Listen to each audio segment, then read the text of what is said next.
The room smelled like disinfectant and quiet judgment. Pale walls, a ticking clock, the kind of silence that presses against your ears until your own thoughts feel too loud. I sat on the edge of the chair in the gynecologist's office, my hands folded tightly in my lap, trying not to move too much. Every small shift reminded me that my body was still healing, still tender, still not ready for the world outside that door. I told myself to breathe. In, out. I was supposed to be safe here. That was the lie I kept repeating. Hospitals were meant to protect people. Doctors were meant to help. This room was meant to be a pause, a moment to recover before life continued. Then the door slammed open. The sound cracked through the room like a gunshot. I looked up, my heart instantly racing, and there he was, my stepbrother.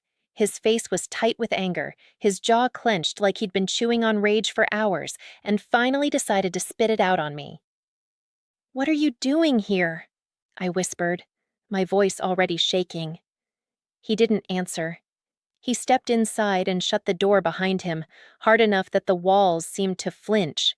The nurse must have stepped away only seconds before. Bad timing had always followed me like a curse. He crossed his arms and looked me up and down with disgust, like I was something he'd scraped off his shoe. Then he yelled, "Choose how you pay or get out!" The words echoed in the small room, bouncing off the sterile walls, sinking into my chest. I felt my throat tighten. People always talk about fear like it's loud, like panic. But this kind of fear was silent, heavy. It sat in my stomach and refused to move. "I told you," I said quietly, forcing myself to meet his eyes. "I don't owe you anything." His lips curled into a sneer. "You owe me everything." I shook my head. "No." The word felt small, but it was all I had left. That was when his face changed. Something ugly flickered behind his eyes. Something entitled. Something cruel. He took a step closer. "You really think you're too good for it?" he said, his voice low and mocking. "After everything I've done for you?" "I said no," I repeated louder this time. The slap came so fast I didn't even see it. One moment I was sitting upright, the next the world tilted violently to the side. Pain exploded across my face, sharp and blinding. I lost my balance and hit the floor hard, the impact knocking the air from my lungs. My ribs screamed in protest, a deep, aching pain that made it hard to breathe. I lay there, stunned, staring at the ceiling lights that suddenly seemed too bright, too far away. For a second, he didn't say anything. He just stood over me. Then he laughed softly. "You should have known better," he said. "You always make things harder than they need to be." Tears burned in my eyes, not just from the pain, but from the humiliation, from the betrayal. This was someone who shared my home, my family name, someone who knew my weaknesses and used them like weapons. I tried to push myself up, but my body protested. My hands shook, my chest hurt every time I inhaled. That's when I realized something terrifying. He thought he owned me. The door burst open again, and this time, it wasn't him. A nurse rushed in, her face draining of color as she took in the scene. Me on the floor, him standing over me, the tension thick enough to choke on. "What is going on in here?" she demanded. He turned, suddenly calm, suddenly practiced. "She slipped," he said easily. But the nurse didn't look convinced. Her eyes met mine, and something shifted. Concern, recognition, belief. "I need security," she said firmly, already stepping between us. My stepbrother scoffed. "You're overreacting." But the room was no longer under his control. As more voices filled the hallway, as footsteps hurried closer, I lay there trembling, my cheek throbbing, my ribs aching, my heart pounding wildly against my chest. For the first time since he walked in, fear loosened its grip, just a little. I didn't know it yet, but this moment, this broken and humiliating moment on a cold clinic floor, was the beginning of everything changing. The room filled with noise, voices overlapping, footsteps rushing in from the hallway, the sharp crackle of a radio. It all felt distant, like I was underwater, watching the world move without me. I stayed on the floor, my back pressed against the cold tile, afraid that if I tried to stand, my body would betray me again. 2 security officers entered first, followed by a nurse and then the police. The police. The word sent a jolt of fear through me. Not because I had done anything wrong, but because I had spent so long being taught that speaking up only made things worse. My stepbrother shifted his weight, suddenly restless, his confidence cracking at the edges. "What's going on here?" one of the officers asked, his voice calm but firm. "She fell," my stepbrother said quickly. "She's emotional. She's been having a rough day." I opened my mouth to speak, but nothing came out. My throat felt locked, my tongue heavy. The nurse knelt beside me, her hand hovering near my shoulder, careful not to touch without permission. "Did you fall?" she asked gently. I shook my head. "No," I whispered. It was barely audible, but it was enough. The nurse straightened immediately. "I heard yelling," she said, "and when I came in, she was on the floor." One of the officers turned to my stepbrother. "Sir, I'm going to need you to step back." His jaw tightened. "This is ridiculous." But he obeyed, backing away with exaggerated annoyance. I could see it in his eyes. He was already calculating, already trying to twist the situation in his favor. He'd done it before, countless times. Make me doubt myself. Make others doubt me. Another officer crouched down to my level. "Ma'am, can you tell me what happened?" My chest hurt when I breathed. My ribs felt like they were wrapped in barbed wire. But the pain that mattered most was the one sitting behind my eyes, the weight of years of silence pressing down on me. "He came in," I said slowly, choosing each word like it might explode if I handled it wrong. "He started yelling at me. He demanded money. I said no. He hit me." The room went quiet. Even my stepbrother seemed surprised, like he hadn't expected me to actually say it out loud. "That's a lie," he snapped. "She's dramatic. She always has been." The officer didn't look at him. His focus stayed on me. "Did he strike you with an open hand?" I nodded. "Where did he hit you?" "My face. I fell. My ribs hurt." The nurse gently examined my cheek, already beginning to swell.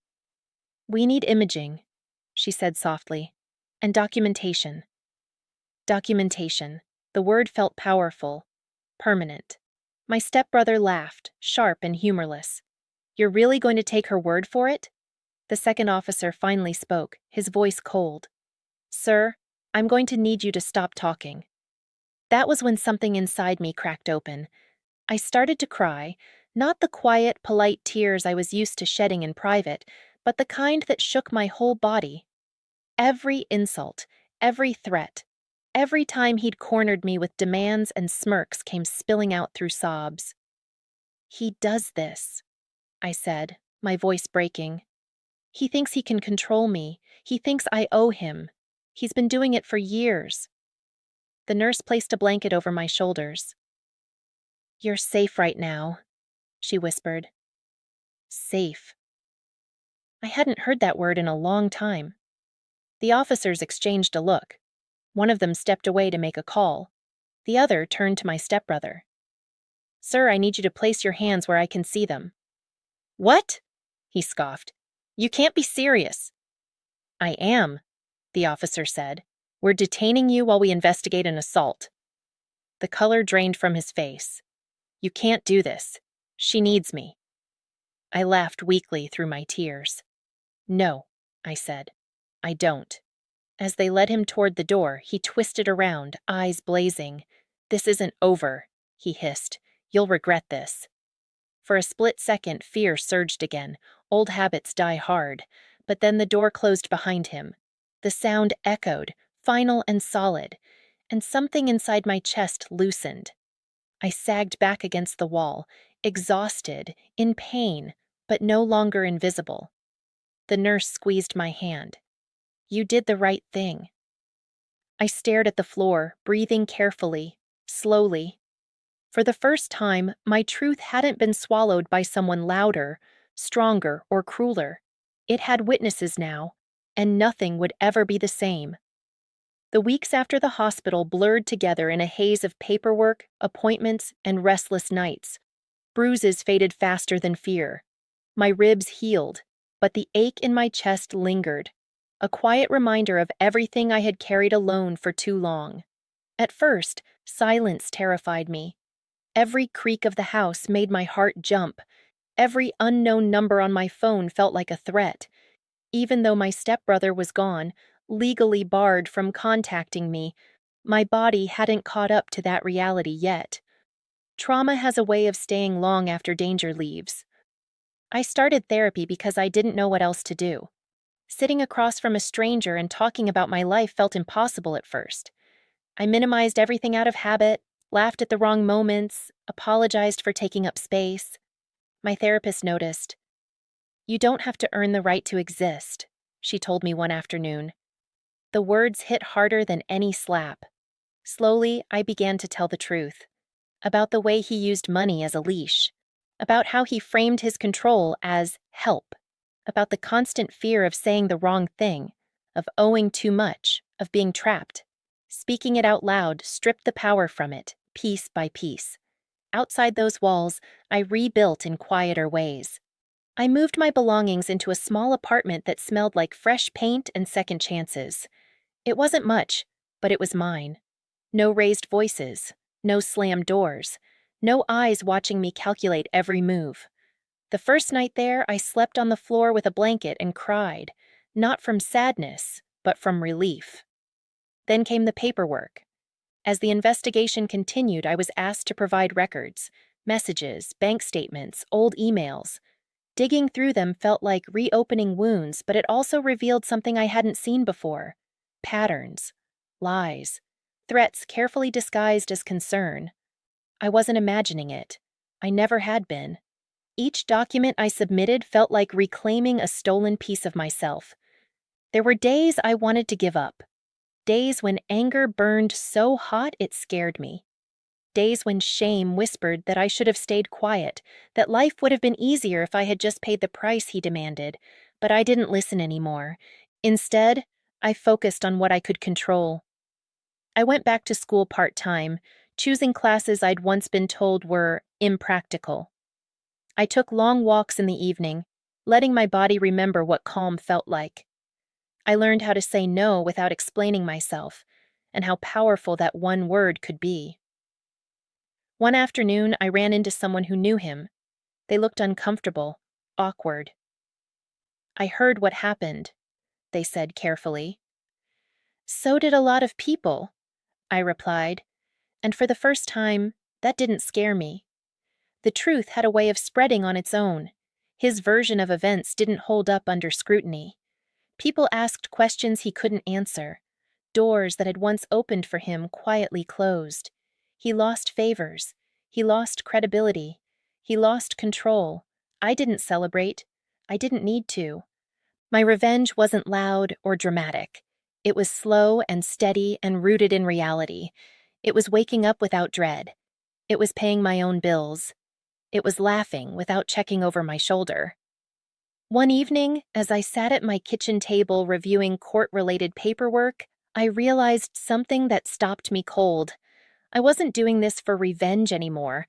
I was doing it for myself, for the girl who lay on a clinic floor believing she deserved it, for the woman who thought survival meant silence, for the person I was becoming, stronger, clearer, unafraid to take up space. He had tried to define my worth by what he could take from me, but I was done being measured that way. As I signed the last form and set my pen down, I looked around my small, quiet apartment. The walls were bare, the furniture mismatched, the future uncertain, and yet I had never felt more whole, because rebuilding wasn't about erasing the past. It was about proving to myself that he never owned me at all. The day I saw him again, I expected my hands to shake. They didn't. The courtroom was smaller than I imagined, quieter too. No drama, no shouting, just polished wood, neutral faces, and the steady rhythm of procedure. I sat in my seat, spine straight, breathing evenly, listening as facts replaced lies.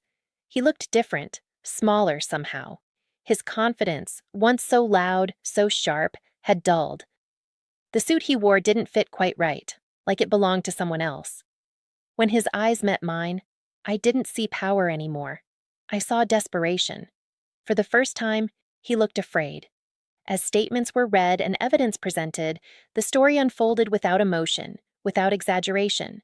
Bank records, messages, witness reports, medical documentation. Each piece fit together cleanly, forming a truth that could no longer be denied or dismissed. I wasn't asked to speak much. I didn't need to be. The truth spoke for itself.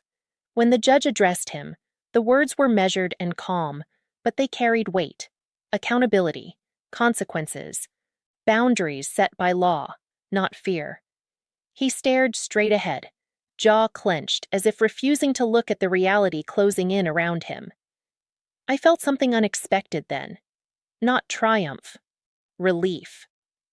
This wasn't about winning. It was about ending something that had poisoned my life for too long. Afterward, as people gathered their things and the room slowly emptied, he turned toward me one last time. An officer stood close enough to remind him he no longer had the right to approach. "You think this makes you better than me?"